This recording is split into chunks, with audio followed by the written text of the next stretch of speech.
안녕하세요. 무협 전문 채널 위소엽입니다. 혹시 조선 후기에 창작된 무협 소설이 있다는 것을 아시나요?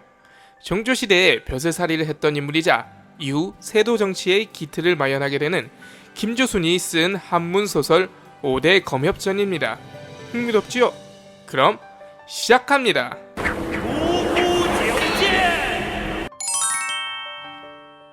5대 검협전은 김조순이 지은 한문소설로 김녀가 자신과 주위의 문인들의 글을 교열하며 만든 담정총서 중에 수록한 김조순의 고향 옥서사에 기록된 소설입니다.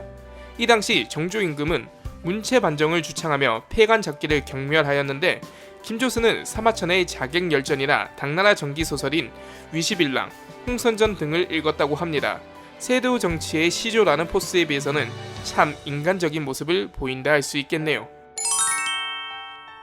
조선시대 영조 때에 서울의 서생이라는 사람이 풍수의 방수를 몹시 좋아하여 일찍이 오대산에 가서 놀면서 용맥이 거듭된 곳을 찾다가 날이 저물자 길을 잃게 됩니다.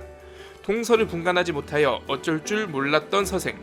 그러다가 나뭇잎 사이로 비치는 등불을 보고 한 초암을 찾습니다. 그 초암에 사는 청년은 나이가 30 남짓하고 모양이 빼어나며 용렬한 태도가 없었다고 하는데요. 방 안에는 서가의 책이 가득히 꽂혀 있었습니다. 이름을 묻자 그는 대답은 하지 않고 다만 그 산중에서 본 것과 국내 산천 풍수에 대하여 상세히 묻기만 합니다. 밤이 삼경쯤 되자 그는 서생에게 먼저 자도록 권하고는 낭낭하게 글을 읽지요. 서생이 잠을 자다가 우연히 깨어 살펴보니 주인은 꼿꼿이 앉아 움직이지 않고 있었습니다. 벼랑간 밖에서 무슨 소리가 들립니다. 누군가가 들어와서는 주인에게 어디론가 가자고 하네요. 두 사람은 비수 2자루와 보자기에 쌌던 푸른 옷과 누런 옷을 각각 내어 입고는 어디론가 사라집니다. 서생이 일어나 서가의 책을 뽑아보니 검서가 많아 그제야 그가 검협인 줄 압니다. 닭이 울 무렵에 문 밖에서 소리가 들리자마자 두 사람은 금방 방 안에 들어와 앉습니다. 두 사람은 비수를 땅에 던지고는 깔깔대고 나서 얼마 지나서는 눈물을 흘리는데요.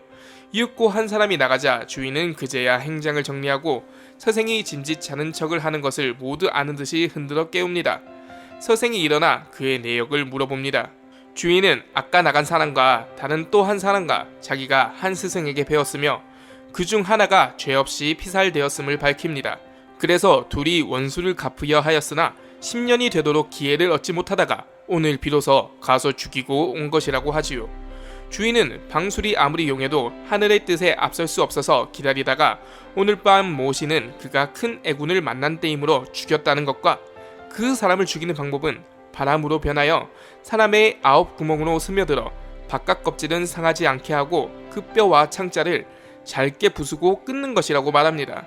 죽은 자는 영남 모처에 사는 부자 모인이라고 말해주죠. 서생이 그의 방수를 실제로 한번 보기를 원하자 주인은 닭털이 가득한 농에 들어가 칼을 휘두르니 그는 보이지가 않게 됩니다. 그리고 한 줄기 흰 기운이 온 집을 에워싸는데요. 서생이 그 모양의 정신을 잃었다가 다시 살펴보니 수많은 닭털이 모두 중간에 끊어져 있었습니다. 이 모습을 본 서생이 지금까지 자신이 배웠던 것을 버리고 그에게 배우겠다고 하죠. 하지만 주인은 이러한 것은 사람마다 모두 배울 것이 아니며 당신의 골상을 보니 비록 배우더라도 이루지 못할 것이라며 만류합니다.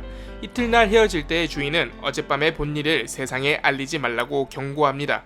서생은 집으로 곧장 돌아오지 않고 검협이 말한 그 거울을 찾아가 보았습니다. 부자 모인은 검협이 말한 것과 같이 죽어 있었지요.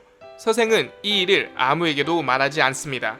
그리고 나이가 늙자 비로소 이 일을 그의 친척에게 말하였다고 하며 이야기는 끝을 맺게 됩니다. 어떤가요? 조선 후기의 단편 무협소설 흥미롭지 않으신가요?